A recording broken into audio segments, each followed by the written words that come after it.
say for example, if I was the face of Canadian protein and that's why people are buying it, if you wanted to come in and buy Canadian protein and I bounce, where's the value now? So it's back to your argument about, how do you actually, what will make most money? Like, I totally agree. A successful business will make you the most money, but it's also in response to the level of risk, right? Owning a successful business is much harder to accomplish than buying real estate and making that successful. Your odds are probably higher in the stock market. Yeah. Oh, for sure. I don't know about that for sure, but probably. To what, getting rich or just making money? To getting rich in like owning a business, like to building it to that level. Yeah. And it's probably a lot harder and a lot more work. For sure. So would you say that it doesn't sound like your goals are really motivated completely by financials? It's more about reaching your potential and contributing to the world. Yeah, only because I've hit milestones that I thought would be game changers, and it just wasn't for me. I just didn't give a shit. Are you talking about like it's a game changer in the fact that I'm not satisfied? I'm not complacent. Probably. I thought I'd get to this point and then I would just chill and go on vacation 8 times a year. But then you get to that point, you're like, I don't want to go on vacation. I'm not satisfied. I want to do something else. Yeah. So that it's more of that. That idea of financial freedom or freedom, whatever, is very different for many people. Yeah. So getting back to the original thing too is the sliding scale, right? For me, pure financial freedom is like literally, I own a jet. I could fly wherever I want, whenever I want.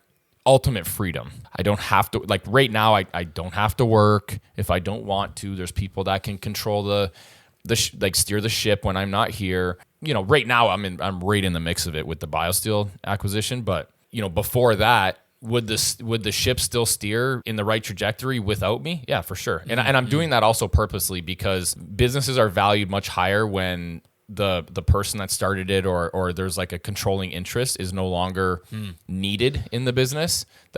Because you have to think, logically, when you have somebody coming in to buy your business, they don't want to run it.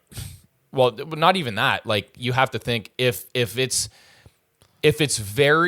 detrimental that the original owner is the brand behind the business and someone else wants to come in and buy it, but that original owner who is the brand of the business is no longer in the picture, it devalues the business, right? Because you say, for example, if I was the face of Canadian protein and that's why people are buying it, if you wanted to come in and buy Canadian protein and I bounce, where's the value now? The value leaves with me. Yeah. Right?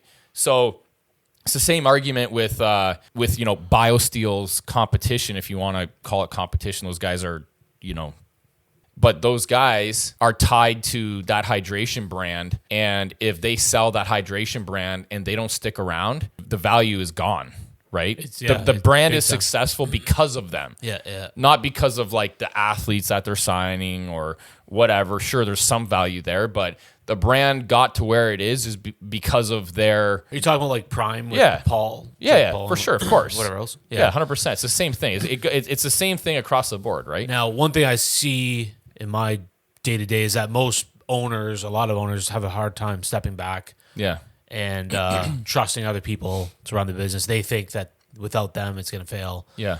Was that hard for you to take that step back? Yeah.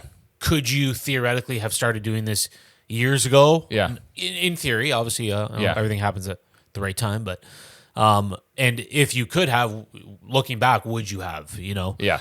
Yeah. Yes. So yes, you would have, across the board. You would have. What would you have started doing in those earlier years? Like hiring more people, putting more on their plates, delegating. It's hard to say because I obviously got it to where it is now, doing what I did. Do I think it was necessary for me to steer the ship as long as I did? Maybe not. Do I think it was advantageous for me to steer the ship and barely take an income from the business and reinvest it to scale it? Yeah. Mm-hmm. Do I think that was an important aspect? Yeah.